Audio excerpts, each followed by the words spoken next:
In today's episode of Lights Climate Action, we're talking all things sex, drugs and oil and gas with Taylor Sheridan's latest show, Landman.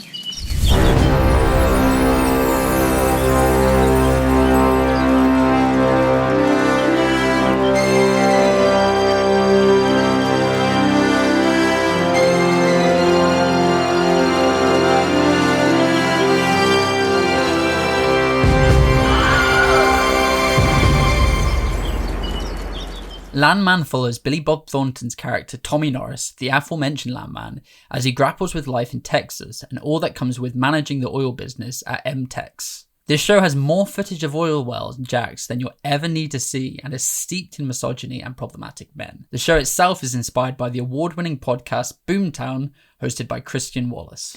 It's also what I like to call the Don Draper advertising madman to fossil fuel billionaire pipeline, because it also stars John Hamm as the CEO of MTEX. So let's start with our hot takes. For me, my hot take is that this show is an exploration of petromasculinity and all that comes with building a culture and a society off the back of fossil fuels.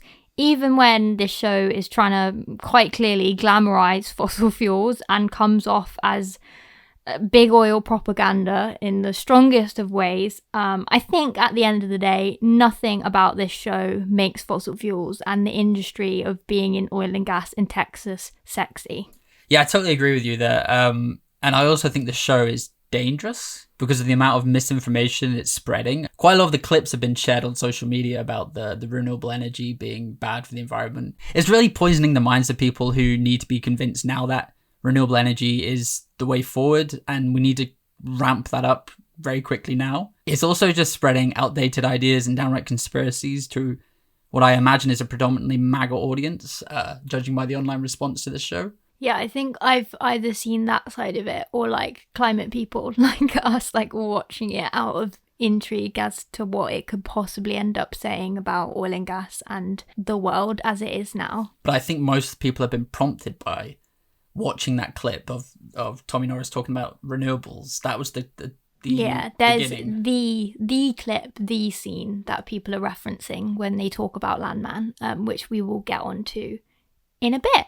As Tolly mentioned, one of the co-creators of the show is Taylor Sheridan, who has written such films as Sicario, Wind River, and what is one of my favourite films, Hell or High Water. He is also responsible for 8 other shows on Paramount+. That is a lot of shows. How does one person create that many things at a time and have them be quality?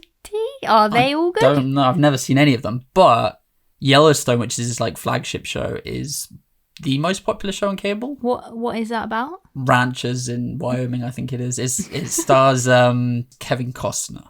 This is, I think, my first introduction to any of his shows or movies. I recommend his films. Not any of the shows that I haven't seen. I've seen clips of the shows, but he is a one-man band when it comes to writing. So all of those 8 shows he is writing at the same time. They all came out within 2-year periods. You can really tell that he writes them all when you see the show because the dialogue is...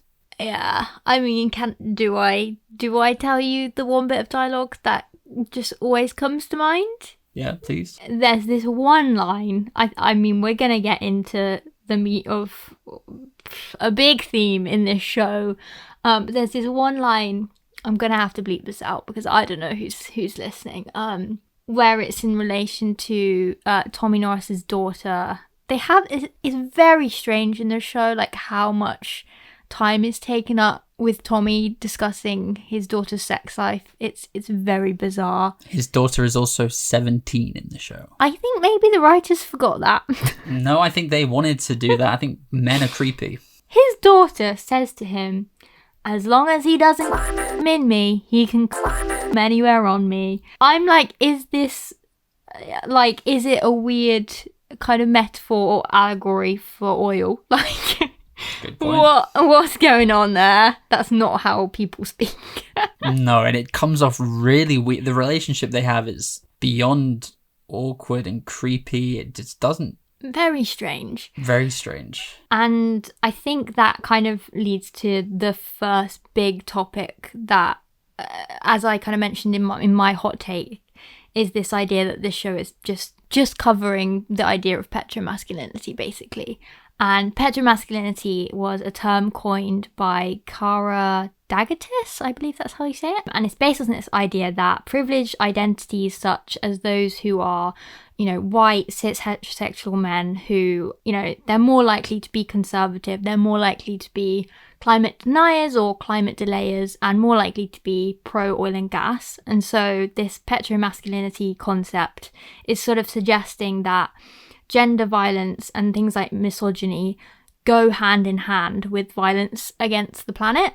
And I don't know whether they were intending for it to be that accurate, but that's what comes to mind for me, is how this industry that these characters are in, this world the characters are in, is breeding this toxic behavior and enables those behaviors to be upheld, which is why we're having this just terrible writing when it comes to the female characters. And I guess just how the women are treated as just objects and being overly sexualized. His daughter, what is she there for other than to just talk about, it is a show about oil drilling, about getting drilled. You could argue with all the female characters, unfortunately there's no need for them to be in the story. They don't add anything. And even the lawyer, Rebecca, she's there to be what? I think she's supposed to be a stand-in for the audience. I think that she is supposed to be asking questions that we wouldn't know, certain things in the oil and gas industry. She's supposed to be playing that role where she's asking Tommy all these questions because she's a newbie, she doesn't know anything. But I don't think it comes across as a successful, it's not successful. And we'll get on to how the climate themes come up, but she's not even really there to be I don't know, you said she's there to be the audience, but she's not there even to be the empowered leftist. No, I don't know what I'm trying to say. No, she's supposed to be the kind of, as you said, that young person who's not so into the oil and gas industry, that thinks that fracking is wrong. That was so random. So in the finale episode, I don't even know how to explain that episode. It felt like there was just nothing really happened, but she basically ends up having to step in as the lawyer of the oil company, essentially, right? And she's trying to get them deals. And yeah, she just has this really random line where she's I'm against, essentially implying she's against fracking, but girl, where was any of this attitude in the early episodes? Or you're making it out like you suddenly care. But also, she knows what fracking is, but then in the first or second episode, she asks and points to a wind turbine and says, what are those? So how do you not know what a wind turbine is? Basically, all the women in this show, terribly written. Because it's written by one singular man. Yeah. Who's incapable, clearly, of writing a strong female character. And also on the topic of petromasculinity, I think one of the great examples is in the younger men in this show. So we have a scene where Tommy's daughter is going swimming with her boyfriend, and he ends up explaining kind of flaring to her and brings up this idea of overpopulation and the plandemic. And I thought that was interesting because, of course, a young man in this kind of toxic environment is going to be listening to those sorts of ideas and believe them. Yeah, and again, this is a part of the show where they spread misinformation. It's constantly brought up throughout the show, this misinformation about renewables. The boyfriend says they put solar panels and wind turbines on these lands that kill these birds, disrupt their patterns. Then they stick them in the ocean and they kill whales. It's such misinformation that has been spread. They've been fact checked by many resources online that this isn't true, or if it is true, it's a very small amount of. Yeah, compared to the impact of fossil fuels on our climate and environment and our biodiversity, the impact that renewables have is so contrasting and so small. So it's just parroting these fossil fuel narratives. And again, it's just propaganda. It's not even saying that renewables are the problem. In the show, he is saying that humans, me and you, are the problem. Don't even get me started on overpopulation nonsense. That is so dangerous, this idea of overpopulation. It's not overpopulation, it's capitalism. It's unchecked capitalism and the way that we're ruling our world. It's like how in the finale, Tommy Norris says, like, if you stop oil and gas or whatever, the world stops. And it's like, no, the world as it is now stops. That's what we want. We want the world as it is now to stop because we can't continue as we are going.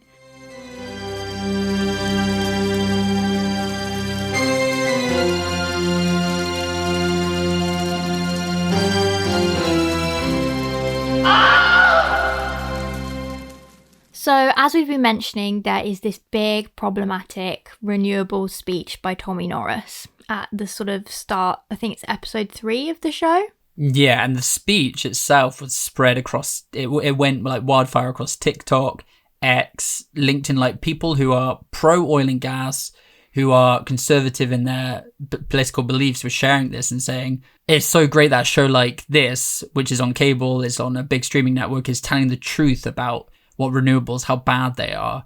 And it really did make sort of a big scene on social media.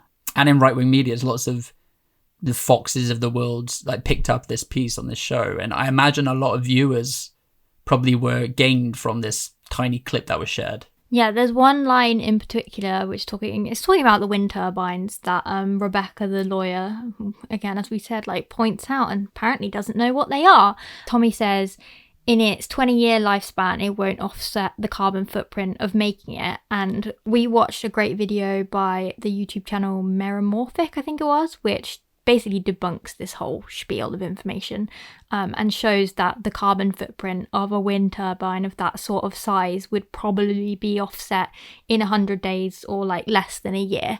So it's these kind of like remarks that seem, I don't know, you kind of don't think much of it in the moment, but actually it is just, again, going so deeply into this kind of anti-renewable ideology, I guess, that a lot of people have got used to. Yeah, it's weird that there's so much anti-renewable talk in this TV show when Texas is the leading state for wind power and in 2022 was the second largest producer of solar energy in the US. Like, it seems like such a missed opportunity narratively that there isn't a storyline where MTechs are up against a renewable energy source who are trying to like fight for land or something there where you have the two industries butting heads against each other, because that would make a really interesting show, trying to see like the old technology versus new technology, like how that would respond. Even at the last episode, there is a mention that a solar farm was going to be built on some land that Cooper was going to buy.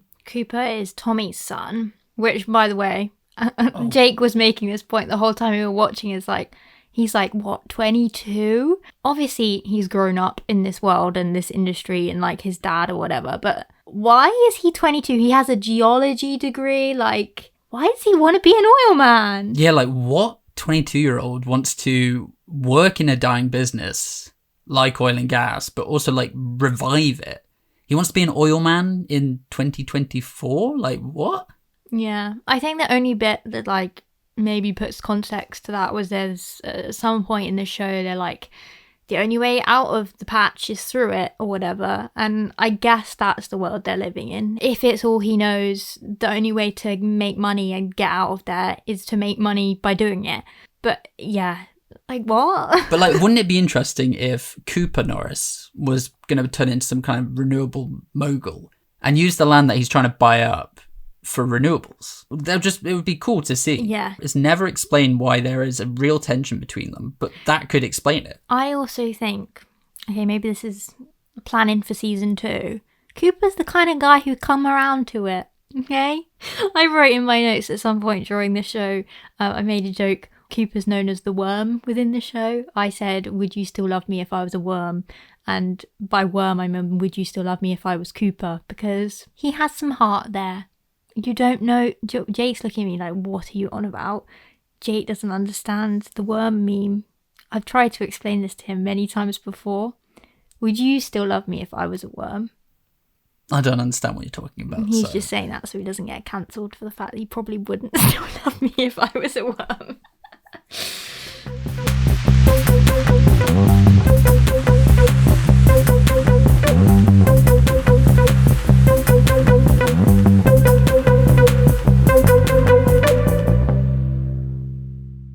Another scene that comes to mind when I think about the kind of climate messaging within this show is there's a scene in episode 5 where Monty, John Hamm, Don Draper, MTech CEO, he's in a meeting and the people around the table are discussing oil and gas and renewables, as well as kind of like the social implications of that. And I thought it was really interesting because although it's true in the scene what they're saying that kind of oil companies don't care about anything other than money, we have proof that they kind of do care to a certain degree. So Monty says, I don't care what the governor of California says about electric vehicles. I don't care how many career college students block London traffic or spray paint a fucking sculpture.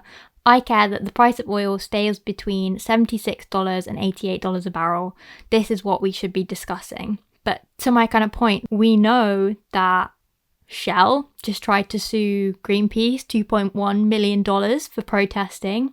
We know that fossil fuel lobbyists and think tanks funded by big oil are the ones influencing protest laws in the UK and the US. Just look at how Rishi Sunak, when he was Prime Minister, admitted that a think tank that had received funding from ExxonMobil helped the UK government write its anti-protest laws, which targeted groups like Just Stop Oil, which Monty is referencing in this scene. I think, you know, they do care. Maybe they don't care about it for climate reasons and environmental reasons, but they do care for money. And I just found that interesting to kind of look at it from that way. You're seeing a character get very irate and very annoyed about this idea that he really, really doesn't care. But actually, we got the receipts. Yeah, the ones who will stop their money are the groups and activists who care about climate. Like, it is a big threat to them. And once again, I'd be intrigued to see if a season 2 would cover that. Like, in season 2, there's got to be climate activists, there's got to be climate scientists, there's got to be something that affects this big, big world of oil. Because it happens in real life. And it's literally how these companies tailor their marketing and their greenwashing to the general public as well. There are decks that you can look at from major advertising agencies working for companies like BP, where they literally reference like Greta Thunberg and youth climate activists and like put their pictures in their decks when they're trying to work out how do we greenwash and how do we target the general public and make them feel like we're doing the right thing. Like, they very much do care about this shit. Yeah, I mean, BP changed their name to Beyond Petroleum. Now that's rolled back. What does that mean? They totally do care that the public sees them as a, well, green energy company, really. It does feel like the writer of the show doesn't understand. Like, it feels like he wrote into ChatGPT, oil and gas company TV show, and kind of it just happened to come out that way, and it doesn't take into account any of the social stuff that's happening right now, any of the political stuff. It just feels like a very old-fashioned TV show about oil and gas when it ignores anything that's happening in the news, which is a lot of people are against the oil and gas companies. This show is so biased towards the oil and gas side that there is no other voice to be heard in this show. Like, if you're watching this show, you're of course thinking that the oil and gas industry is great because there is no one protesting it. There's no environmentalists. There's no scientists. There's no voice questioning anything. There's nobody questioning when Tommy Norris has a massive rant about renewables. There's no one going, hold up, wait a minute. What are you talking about? And that's dangerous for a show like this. Yeah, especially in a place like the US with Donald Trump literally like being inaugurated next week when we're recording this. Drill, baby, drill. Yeah, like it's so dangerous, like such a dangerous time to be this biased. Interestingly though, the oil and gas industry does not necessarily wholeheartedly agree with what this show has to say. Nope. The American Petroleum Institute has supposedly spent 7 figures on trying to kind of debunk the show and kind of rewrite how dramatic and harmful the industry is by placing adverts, an ad campaign called No Drama, which depicts the oil and gas industry of one filled with like hard workers who don't get a red carpet rolled out to them like the actors in this show, which you shared with me, and I was like, no way. Yeah, it's wild that the API are running ads on this TV show about the oil and gas industry and debunking the show as it goes on. Like, this is a pro oil and gas show. Why are they not happy? Well, that's the thing actually, like, it is pro oil and gas, but the whole time I was thinking, this is, as I said at the top of the show, like, it's not sexy. You've got people dying left, right, and centre. You've got the freaking cartel torturing Tommy. It's a dangerous, toxic industry. And that is the truth of it. The API spending money on trying to debunk that is just quite funny to me. This is your industry, deal with it. Maybe the API also don't want you to realise how many families the industry pays off. I don't know enough about the industry ins and outs to know how realistic that whole bit with the like widowed families was. But that was like, it really just made you realise how evil the industry is on like multiple levels. They're just there to keep people quiet and to make their money. Yeah, I do wonder how much big oil companies spend on like silencing victims. One of the most bizarre things in this show is there is no real story. No one really achieves anything at the end of the series. There's no resolution. It just kind of ends. Nothing really happens. Nobody grows. Like, it's not a good television show in terms of writing. We did find it kind of entertaining, we have to admit. It's very soapy. It's a soap, but it's like entertaining in a way that you watch because you can't believe what you are watching. Like, can't believe I watched them take Tommy Norris's wife and daughter take old people to a strip club. That whole storyline is bizarre. There's no reason for it. Like, unless it is because the audience is old, that they're kind of living vicariously through these characters in the show, and maybe they wish that they could go to the strip club with old people. It doesn't make sense to me. I don't understand any of this show. Sense. Also, can I just say, I totally forgot. I got so distracted by that whole storyline that I completely forgot when I was thinking about the sex in the show. The Babes and Brew drive-through where the oil men got their coffee. I imagine that exists in real life. Babes and Brew. I mean, America has Hooters. Well, we have Hooters. Do you think this will lead to kind of more conservative medias or like dramas kind of embracing the less woke narratives? I mean, I guess with a lot of policies, especially in the US, with Trump coming in, like being rolled back, the reality is our media is going to reflect what's actually happening in the real world. We don't need more of that, but there's a big chance it's going to happen, and shows like this don't help that. No, they don't. And I think that media companies who are driving those narratives will want these kind of shows to prop up the kind of right-wing narratives that they are talking about on. For example, like Fox, I'm sure we'll see much more right-wing conservative media, conservative dramas than we have in the past 4 years. I guess kind of a final point for me is that, you know, they did an alright job at like humanizing characters like Tommy. I guess, you know, obviously I'm watching this through a climate activist lens. I'm watching it because I want to kind of understand the oil and gas world, and I want to know what they're saying about the climate crisis and renewables.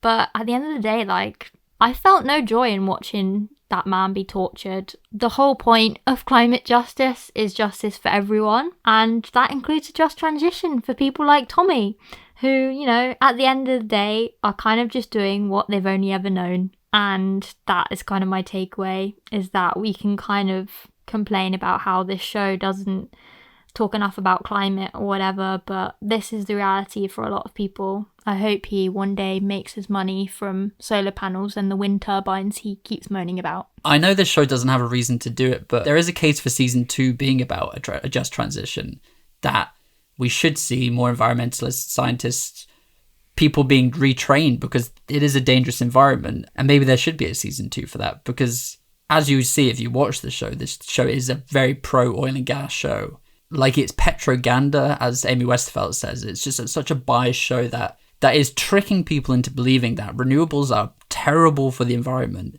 and that oil and gas, despite all of its flaws, is the future, and that we need to trust these oil and gas men to lead us there. Despite the fact it clearly harms communities, clearly harms workers, clearly harms the environment, there's still reasons to be supportive of oil and gas. Of millionaires as well. But it does a good job in this show saying that not all oil men are billionaires or millionaires. Yeah. Again, humanise Tommy for me. Feel sorry for them. They're not millionaires.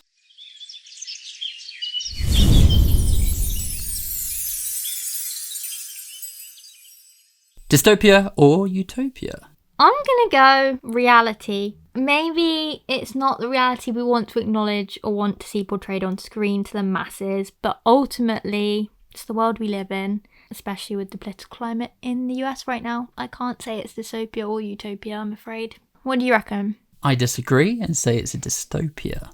I think it's blind to the fact that oil and gas is causing climate change and that renewables are the future, and it kind of paints an image where oil and gas is just going to be here forever because that's all we've ever known. It's true. This show is basically in denial. And ratings-wise, how scorching are we talking? I'm feeling a cool 62.5 degrees. I'm feeling even colder. Whoa. Straight 50. I think I went 62.5 just because I have to admit I was entertained. Like, it was entertainment. But again, I think I was entertained because I wanted to know, or wanted to see how bad it would get, because each episode got worse and worse and worse. Or more, the show got more absurd as it went along. Like, it's a very soapy show, but the storylines are just so absurd to anyone actually watching the show, if they believe this were real. There's a storyline, as Tolly mentioned before, about the daughter and mother taking old people to a strip club. Like that,